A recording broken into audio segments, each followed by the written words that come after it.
assalamu alaikum badilla maylal wona melkan jibe ngal konton koreke SMBC kibarolto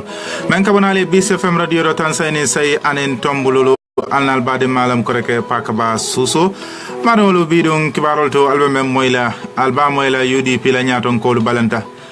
ko farasole kedade ila parti o kono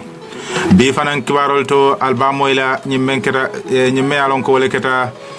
jumal la president ti banko nyimmen keta gana la president ti me alon ko afanan futata non banko kan mul me alon ko e ka fay Mahama atele ya nyitandi ya jam men fay birin itel ECOWAS nyaton ko nata non banko kan pour yen kan ko ka ya jam sabarni no fase son man sa talla la kiti wala ayo ko le dante jam men fay badon bi fanan kibarol to alba mem moyla wala kata president la yamar lati men ka yamar tanko la karola ay tawota ko be simfa nyal talale pour kaaje ko fitno anen tanko fitno kana sodo ko la banko fana tank o ko la fana fa bakare tombon jata akobo en kan me alon ko boyta APRC la kanun tel kan akko keta drong kiriala kono anen frustration kono wota mbadi ngol nal lafta nyen kibarol lonna moyla anen kibare to malo du karal sela moy demanding ngadu wala kibarol kono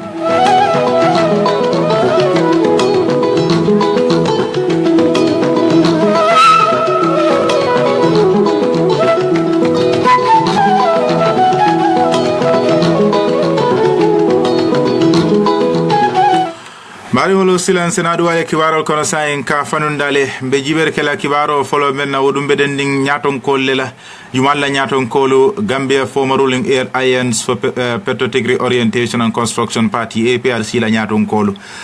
telle findeta ka bayrike for fitno la mealon ko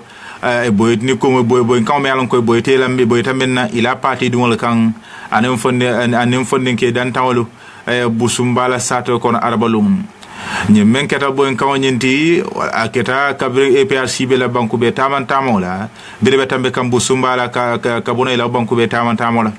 bari kibaro li anyatande ko sila banyin ya nyim foko ko ya barele jumale ya bare ko busumbala yutol wala busumbala fondin kewolti enila mburubal ni la mburol ni berolo patio nyina interim chairman memo APRC la patio te nyen tembe fa bakare tombo njata memo no fana jamala nyaton ko te député bon diamuta ako police wala intervention official wala positive anatioti yemel samba je woldung wol yemel samba je wol ye woldung ye oda ya kangole di pour teletani wulo kono la fang adung itel nyanta drive lele ni kuma nyanta moto borindile silaba kang busumba nyanta moto borindila busumbala nyanta moto borindila silaba kang kato man borino jeme asa wala busumbala yutol ning ni kuma ya wole silo barele CDS ke njay men kara patio nyina kuma la ta nyum fako busumbala boen ko nying itel kang wodum kara fenet mi alon ko men wulu wala nyindi ko destruction of properties fawol letinyat abol ko moto werolu anem fanan nyimmen kata moto singolti anim fanan woliye ye jorangol lebe bulu melbe ko mburubalu fawlo anim fanan ye moto singol fanan jani e kado yata nyaaw nyamenta kanyang APRC militants saynyon anim mosaba milalan ko busumbala yut sollamo ye wolle foko do wolle fane baramo soto nyi firno kono APRC lak dindo ya fanan ko koyo sole yo so damolum Kaw Johnson ti abenu silo kam fankata talending bare nyem fako me aso wo bortale o manje la min fatime yaron ka temo busumbala silalati ate nyem fako APRC militant so APRC kanun tewolo wolle folo dadita ka kuma kan do fay itel kan kuma kan me yaron ko ya tilim melna wala be den banko president Adama Barrow wo kola fanan ketel neng ne kuma APRC parti dingolu anila kanun tewlo le data ka president ka kuma kan jawlo fay president ma anen ke telephone ning ko fanan neng adon kabrim murutanam kabrim nganjo e data kan attack wala bring nen nganjo e ka boyen kan adon fanan yenna mo saba barama nyine fitno nyi wulu o kola fanan bari wolo hanebi ngajiber fanan ke kibaro do fanan kibaro fanan bedending kuma kawlel me alon ko me koli yafo meo menketa KMC la meo ti Yankuba Koli ana telefona kera National Mobilization Opposition Party APRC Yankuba Koli e ko kono ay kuma kan dante jane commission nyala katede anemen retire retire men na wala kata kanyan kodo hapo a wole di tuñu mbulu men kera Fatou Mas Jobti nyen kodo hapo e men tuwa bulu waltara kanyan dalasi wuli keme saba dalasi tan sayni lulu Mr. Koli ya samandi ko jorodo le membe dending mobilisation a controller anyen sedara kuma kan di kate meo yake sanje tangu chokono ara te munum fanan council te kabonan 2002 kata for 2005 atententa kanyem faga council ina ya dissolve wala ya burukale e ko lord lato council ben soda e kanyen landa kotoko ko cheko le benu je cheko mentara kanyen dala siwuli keme woro anen fula anen fanan dala siwuli keme fula anen tan saba anen dala siwuli keme killing anen tan lulu anen dala siwuli lulu me alon ko ya juama kabona nyi account oto aya ko ende ko ate nyi joro receive le ni kuma nyi joro jisotole ala kuma kanto akate koro mentu atara kanyan dala siwuli keme saba dala tan saydi lulu ka tu Fatma Job Njay bulu akona tari nyi nyitande ko na tari item marta nyum kodolo woto ite impasse do soro ni ko chocho do soro la e kanyum fo commission e ara tanyin la faje ko ate amang any document soro wala amang kayto soro katung wolmu fenet mi alon ko dimbale a jani APRC la bureau to men fele kanifing o nyaaw nyaate koli e kay document sol dol produce wala ma e kayto dol fintindi memba nyi tandi kan ay ko do happo mentu me alon ko fana yana ta kayto lo ay men fintindi e nata kayto ta ka suka marke anem fanan ka ke se la jaroti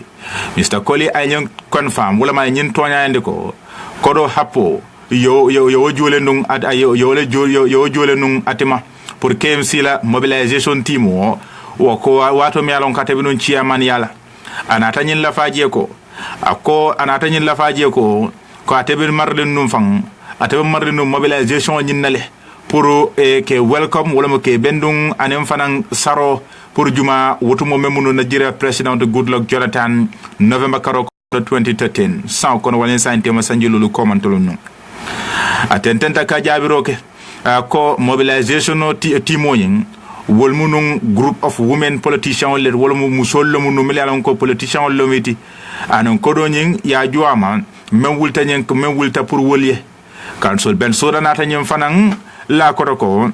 council ben soda fanan nata nyel la kotoko rata nyin la kotoko ate ay some document submit la wala mo kayto dol be je ay ol tambindile bare amar risul kaytol man risul so membo kaytol toñandi la wala ka sembuntu ya oto nabo nyama e kay nyum fa ko aba fon wala nafale kan ben soda nyum fa ko nyum fokole ko aba fon wala nafale kan pour ay nyiri sitol nati de sitol mi alon ko wala bo kaytol cede yandira ka toña yandi Miss Umi Samba Savage memunun deputy governor to Central Bank of the Gambia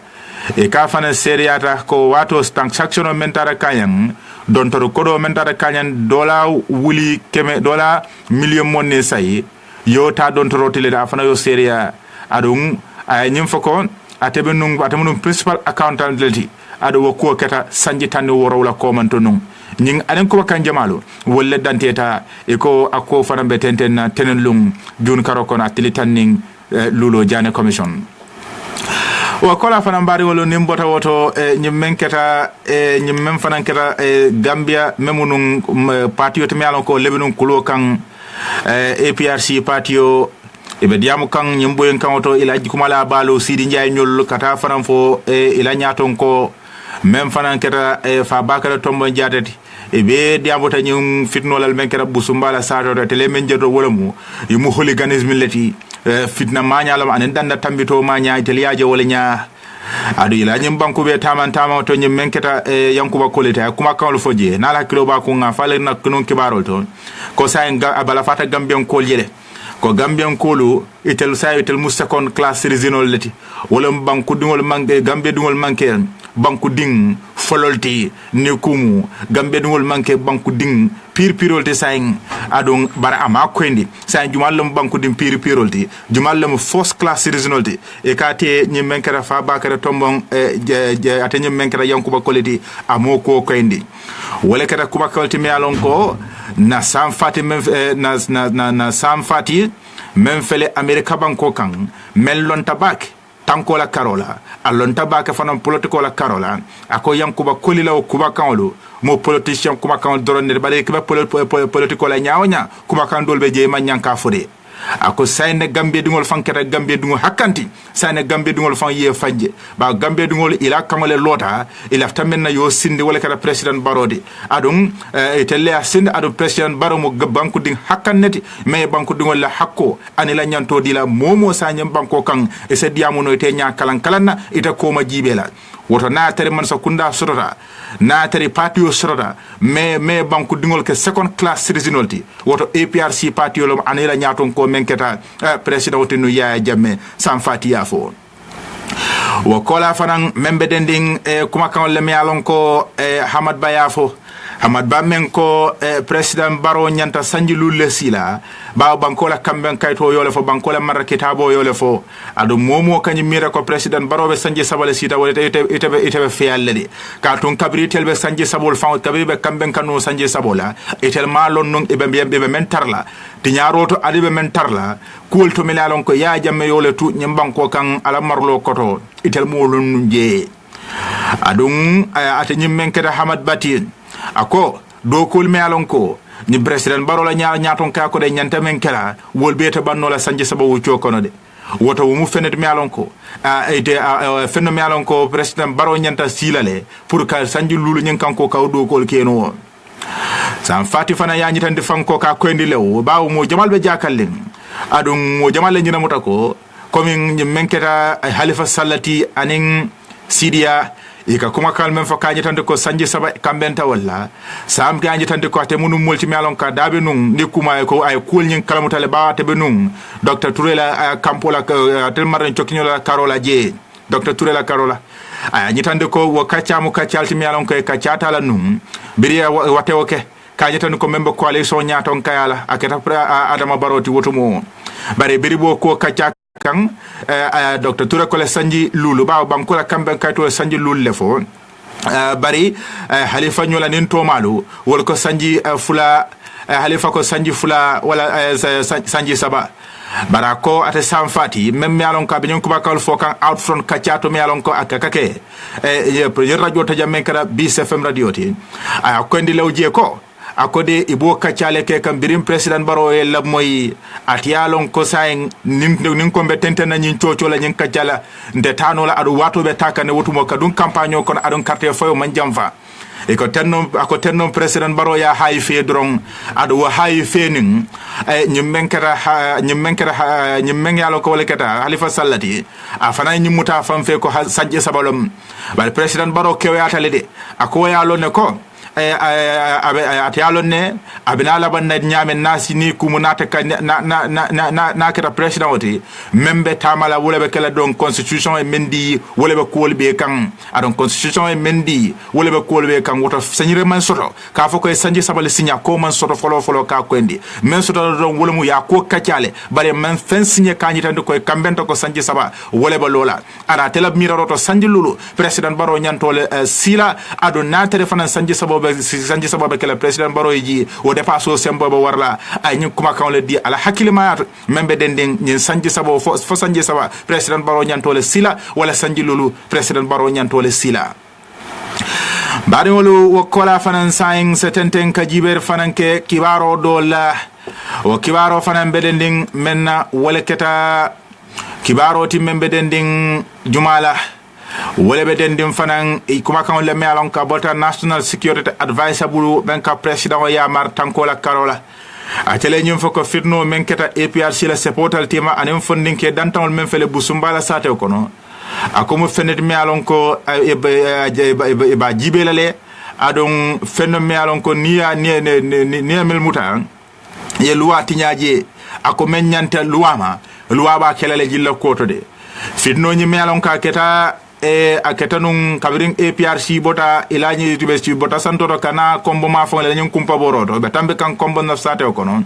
adata nyaaw mo saba welle baramata je doltata daade tambe lobitanut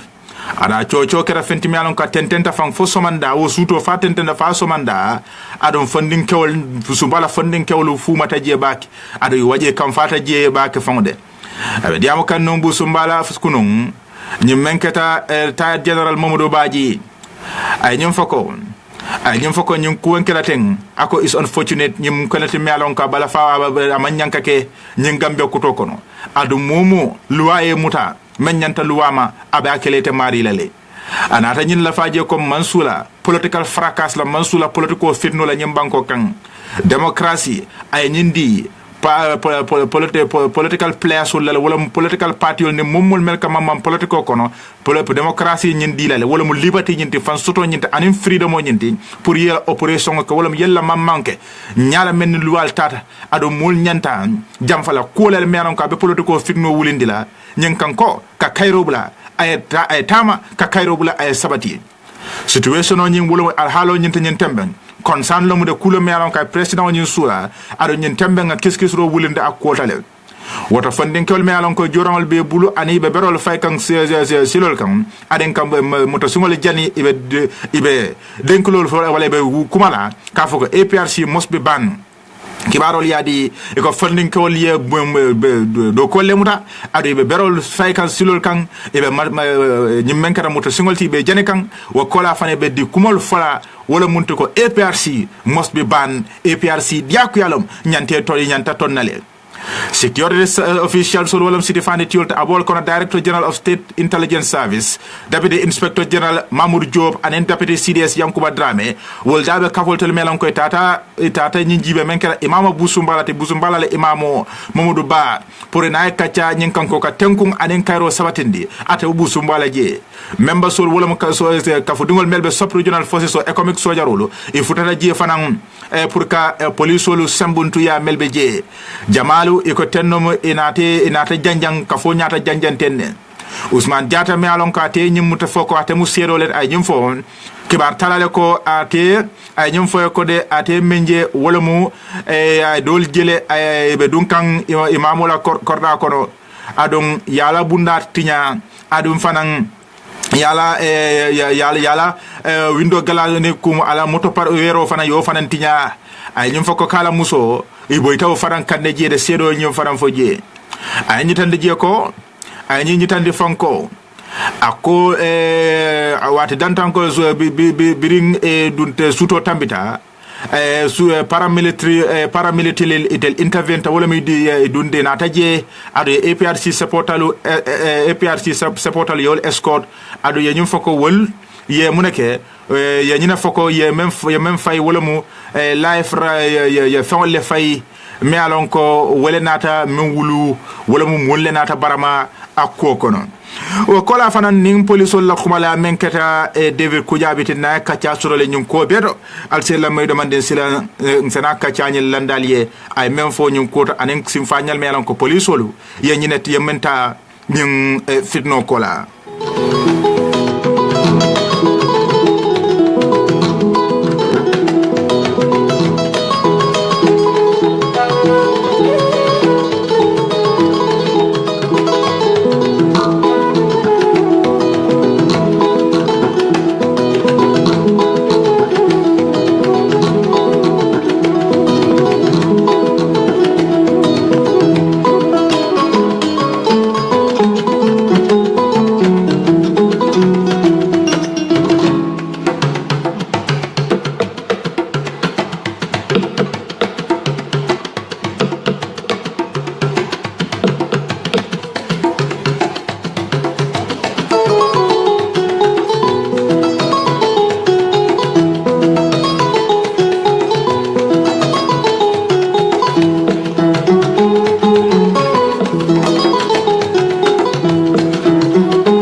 e como saba manka man kunda police yemin receive min nata report police wo mo kilen le report police ka foko abaramatale modol ye min fo ndolte wotala no ade and min keta bo ngamol bonde janne ka kata ka bo headquarters jan kata investigation ka wol burutana ne kono biteng kandi be bola office ibela report investigation report no nying safe kanne ye min boje iba deliver la ando ning ala sontan mba kala mutamol be la ye min fo APRC mu political party mi yalon ko is registered in the Gambia and minul ba ko Gambia dingolem ye right sotele ka funti ke la kuolke ko dol fana ye right soto nyamen ke la kuolke nyantan hakilo tula bake bakan tol be mu Gambia dingoleti numben na kuola ngang hakilo tu ka to Gambia jan tol be le dentala ngang hakilo to luwa nying mo tantati mo man warade moti luwato nga nyo kundi nga kuolke anyama comme APRC lafta funtila nyama parti do fana funtila lafta funtila nyama nying makangol fango ya tinale fo pamitol nga minul di political party la police funtino yela kuolke nga suspend le nying jamano la nga wo press release so nyin natile sa be damen APRC ite continue la no ila tola UDP fana nyanta funtila no ite continue la no political party dol fana yela request sa fela pour nga pamidila nde wodi la katon laftale ka jeko nyim problème o nying nga dunga kono nga long min problème mi le problème o sabu ngi samba luwat na nyati ngala na bota je nga nin sa no nga political party leader sol fango invite police headquarters ninga kacha nga itandila ko jang mu democracy da ninko democracy mol be le sembo sotoje so amanjare nga nyo no ma kuala so police ba ke be la kata ko kala ka make sure that momo la nyanto nyim banko ko a soto momo la right nyim banko kono mo kana balala politico is here to stay barimba sambala nyamen tol Gambia dingol tol la nyanta woju bela hade be mu baden kelen nete hade abaraka ba Fare wala mo police wala kumalati David Kujabi nay ka jame soto nyin court woto nyin tembeng samuta ko political rally mel nyanta soto la nun nyim banko kan ya be suspend for wona ya be londile follow fo jenning kankon be tankunna ande bi mbado wala kana nyinan be la mo kan SMBC kibaro lela men kabonali BSFM radio Tanzania say anin tombululu alnal badi malam pankaba suso wa kola fana mbari ngulu kabring sanji nani amon futa Gambia banko kanjang ni menketa mbala superstar ti Youssou Ndour de ka mbala le denkil atobota to man nukun dunia kono Youssou Ndour anala super étoile bano e ko nyanta tulumba ke la Gambia banko kanjang ni weekend kono e kakata benti mi alon ko abekela benet mi alon ko ben balum adun absolute entertainment wolle ba ko koma ara nyanta kala jumalong atletanding fulana sevitula atletanding sabo koko osen anim bakaw independent stadium mod kibarol yanyi tan ko chocho to je waliti je anenyo soso to je ko Youssou Ndour atele mo mansa kewti mbala kono adu mul mialon ko ate dinkilol kele nyimbanko kan anin Gambia la jalulu melba ko bay babu e ko anin bay dinkilol kala anin Gambia la jalulu melba ko bay babu Barhama Jalimadi Nobles Jizu anin Aliou Badara memfel Humanity Stars Gambia la brand Gambia la brand bal wel nata kabring nyimenkata bankola nyimenkata mbala superstar nyenta muruta nang pour ka munke pour ka Bercy ta ko rek Bercy même fele France e ka tulum balle ke je Bercy je ka dula baleti bar Youssou Ndour ka je fandile tep adon kibaro la nyitande ko sawsang aka tulum ba soto je ko be ba ke ko be 5 kilo ko be ba nyawale be contendre adon paretale ka Youssou Ndour dia banko kan technicien la nen TFM la mulu wol be banko kan fa banta ban mu ala ban mulu wol fanam futata arame so lun suto Banjul International Airport ado Youssou be futala jumalong bi jumalong nadiata alay hadi fay même fanan keta founder and CEO Absolute Glamour and Entertainment ay ñon kuma kan wodi ka ciata ni standard yemen soro a ñitande je ko ñebe kala ben foloti adon ati tententa ka ñitande ko ñebe kala siman ben balati membe wane yalla jumalong ado ba kala koko Ocean Hotel and Spa o ko be timi ala arabe la kula wolum wa kola fane ko event do be kala Grand Ballet Independent Stadium moto bakaw sibiti long adon kibaro le anyatan ko album Jamal wolle fanambe kidimandila je me alon ko abekela international and local acts leti Youssou Ndour abe mel 5 na ara mel kosi dunia karo jamal to fang ala be kala benet mi alon ka misal ko abe kala nyonta walite fang ay nyon kuma kan lu di woto yusuka nale ko take gambe banko kan sanje nani kola o kola fana mbade wolo nimbo tawdo silanga tenten ka jibere ke kibaro dola o kibaro be den UDP party wala UDP la nyaton kolo UDP la nyaton ko Ousainou Dabo aning dembo bojang ñin mu baramal le UDP wolle balanta ngunungol ni dugudugol la ko de faraso ni wali le dunta ila party yo kon ya ñi tande je ko dung ya ñum kuma kawlu kibaro la ñi tande ñum fako ñum kuma kawlu mu kuma kawlu let mi alon ka man la sila kan e be diamo kan non pro UDP online television ika fa ko ka men kilifang ka men kili membe kering bojang mi alon ko fanan a fanam atem mo leti mi alon ko ko jamal ka kili dembo by force lela ay ñum fako mul million ko wolle ñum fako ko farasoni walio lebe ate anen Dabo tema wol ba kata kan drom pour que tel totinya enseño fono wale ko hani tonya kilinite ñum kuma kalte me alon ko tel ko lefo adum ko antede nin da Ousainou Dabo tema kayro dron ne be je adun dolu wolle be ñum modan tan wolle be ñum fanial tabe kan dron pour kan to ko ya bo jang ñum fo ako fe ate je adnum problem teji hani demanding katun tede hani be ntemo national president de party yo ñing ane Ousainou Dabo munna party leaderleti ane na secretary general Dabo fana be diamo kan nun membe dending ane bojanti ma nyaawo nya UDP la nyaaton ko ay ñon ko indi ko kafodingolu ñin temben etelbe ni kumut kayro donne be tema ado ila la mani yawe sabatirine adum ku tetema mi yaron ko ku jawlom ay ñum fako Dabo ñum fako da ko atening executive wala UDP la baramalu anila kafudingolu anin kayro donne bani wo beltema adum mulmel yalon ko lebe ñum fan ya da kan wol mantari ku kende ke kande ako wol mokku jawal don tabe kan dembo anin to mali adon ilaftamena wote kala ba ilaftamena wolon kapatio nyin tinya kapatio nyin ja ni ku mon kapatio nyin tan kumbaliende kibaro lo fintita ka nyitande ko UDP de itel data UDP la faraso nyin data ka janjang online internet taring kabring baro youth movement ya lo ka folo mi alon ko jamale nyi mirako itel natele pour que advocate wala ma ka keribandirike pour youth young leader wala mo pour fundinke nyaton ko ala fansum party lo baro mi alon ko UDP membalam UDP dungolam adum presidential candidate wala melota presidential water to 2016 mulam mi alon ko party ya fasa presidential president ya nyinin carte for de December karo kono 2016 coalition pour party wala nyo ya fasa elota fe koma akita independent candidate odi o nyaaw nya hana telefa UDP la supportal melbe ko Ahmad Jite finjita pour da kafu ñing underground movement auto pour que advocate wala ka fasa reke pour baro ay contest wala ay loko reke anoda election to wala election doti Gambia la ñaaton ko mi alon ko akata Gambia la ñaaton ko mi alon ko e ko ñen akata non pour kala fang ñi menketa sanji saba si kambe to mi alon ko coalition yo soto wobe tiñare kelalde niajibe ne dalilo dibe do fasaro mi alon ko a wala soto fa dandula ala kamunta be kala tesrid balati pour ka jibere ka Gambia no la lodlala pour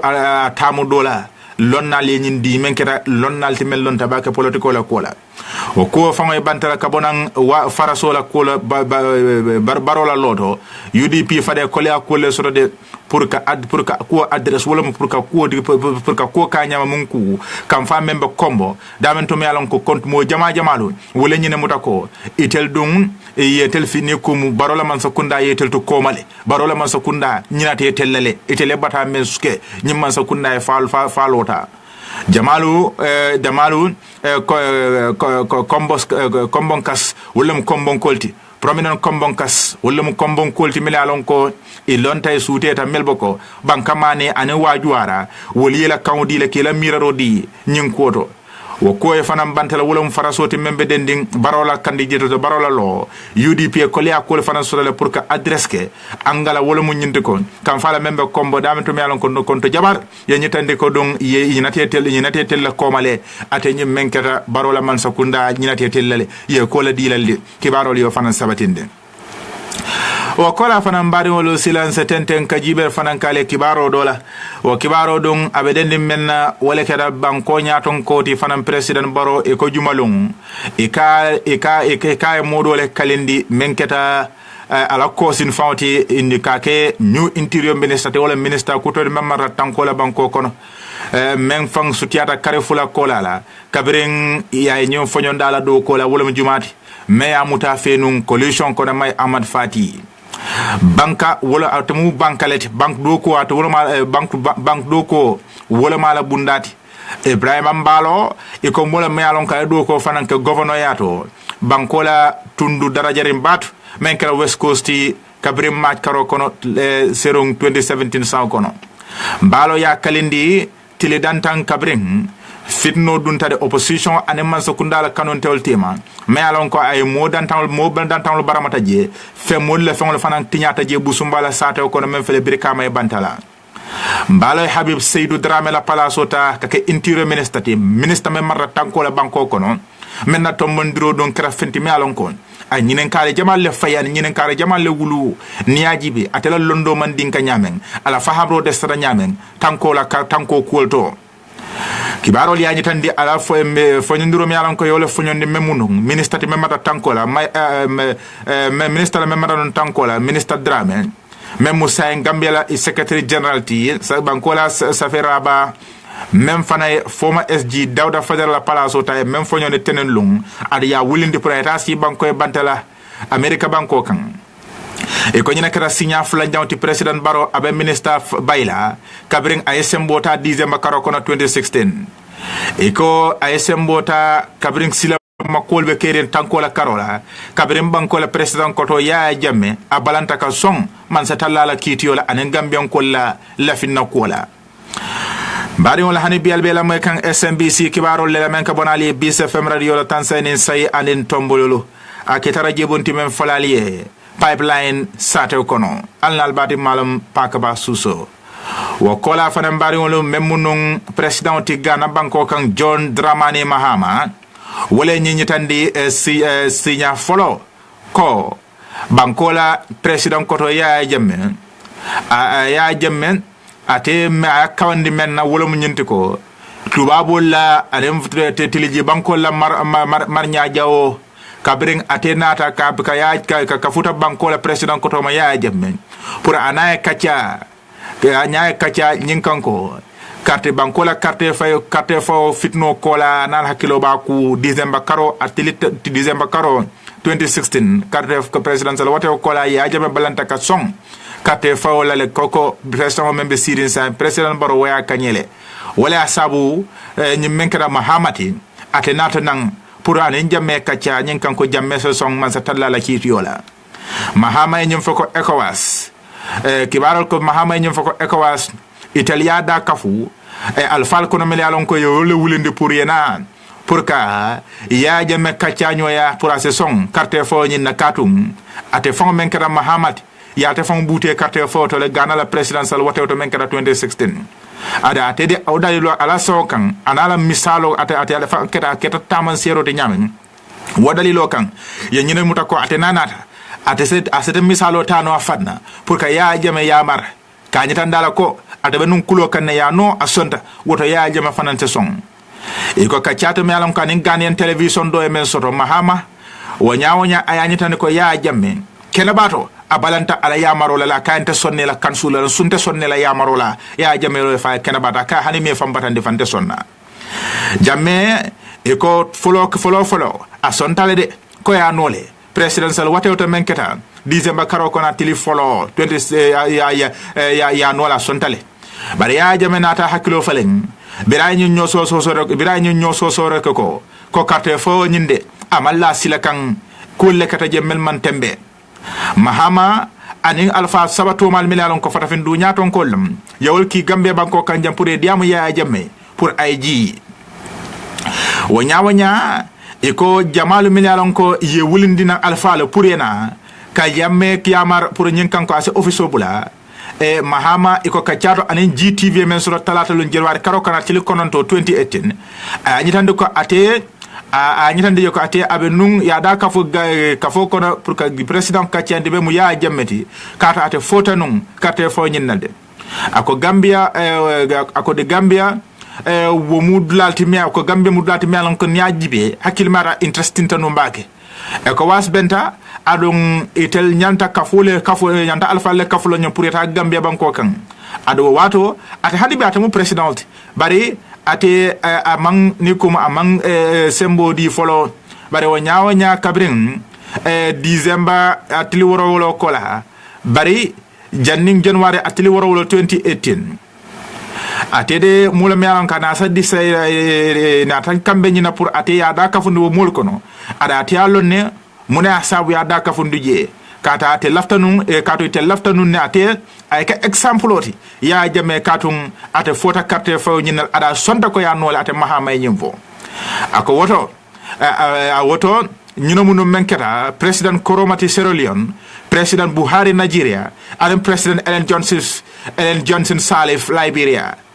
adung ina tate la faje anata kenani njangote afanga la kuma kaunto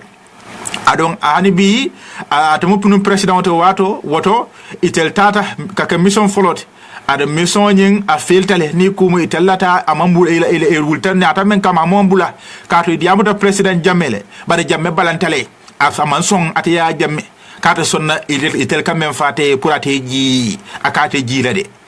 kibarol ya nyitande ko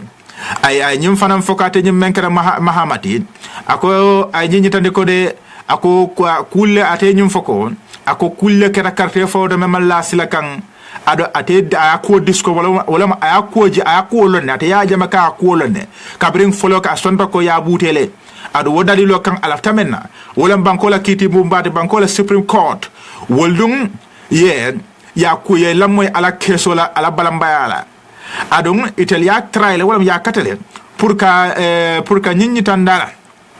ka lon dalilo me asabu ya teda kafu kuul kono ada nyimfoko president Jammeh atede a fota carte fo wala ay wala nyitande president Jammeh la wala ya Jammeh ka nyitanda ata fota president sala wate nyinale adon a manke lifeti wala det ka fo bal woni sa ya manke woti adon ku jamal be jele me alon kon nsa keno ndam mawol tema ite alente mu nyaton kollet me alon ko nga na bankol nyaton kal adon nse murumuru nole nga kolke me alon ko nga do kol me alon ko sa keno banku tomalto nga na lodu lake demokrasi la kilimandoto anin demokrasi la yiruwato aka nyina yamar banko la president kotola ya Jammeh fo se Jammeh hakilo falende non ay nyum fako ako Jammeh na ta nyita ndala ko atel se sonno men na Ghana ka son ka kamala men ka bona ba tiliji banko to o se keno Ghana la barata kala nyim banko kande intel to sonna nyim bantalan ko ya fontele men kala Jammeh na ta balan kelema to tenne ya Jammeh kibarol ya nyitande ko tenno mu ala balamba kan e ko wasiyaje ko nyinde akko ate sonna de wadali lo kam ngato ngata forcé ti sain adon tenno mu yake forcé oti adem president Barrow biri yake forcé ti president Barrow nata kawdi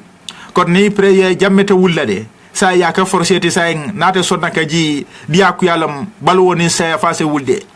e ko wasnata Jammeh diaku yato forcé te wulinde tene Jammeh ko sila son tele sain kabe fintila kata banko sayi adum men kanye me alon ko banko ya kankula ka tele kanyeta president Barrow inata kalindi tenne kake banko la president oti Gambia banko kanjang Barengolu silang LC la moy demanding saing senying kankularo sindalma nyen kankularo keta kankularo timi alon ko abota alfa lebulu meli alon ko wollebota kiyan kulukunda nyimme alon ko wole keta keba kunda family mebota kiyan kulukunda wollebe de family dimba bade kafudungolu anin badingolu meli alon ko lem keba kunda family anin kiyan kulukunda kolti ke kalamutande la family miton la meli alon ko nyantole soro la faje kunda dimanche lum January karo ko na tritannin nano ade ba kela sutere njay la kordal to men fele faje kunda ade be kuku maren kacala je family nyina alfal to ya kan fatu njay be kama anen dimbalu ke mori njay somita anen dimbalu Jutala Njai Kiankulu Kundanen Dimbayalu, Solo Njai Kiankulu Kundanen Dimbayalu, Fatunding Njai Kiankulu Kundanen Dimbayalu, Nyimenkata Babun Njai Tianen Dimba Kuyankulu Kundanen Dimbayalu, Sila Njai Badibukera Wananen Dimbayalu, Jalang Nyimenkata Jalin Njai Ti Sirakunda Bundung, Anen Dimbayalu, Suterin Njai Fajakunda Anen Dimbayalu, Masiren Njai Kembuja Anen Dimbayalu, Anen Mbanka Njai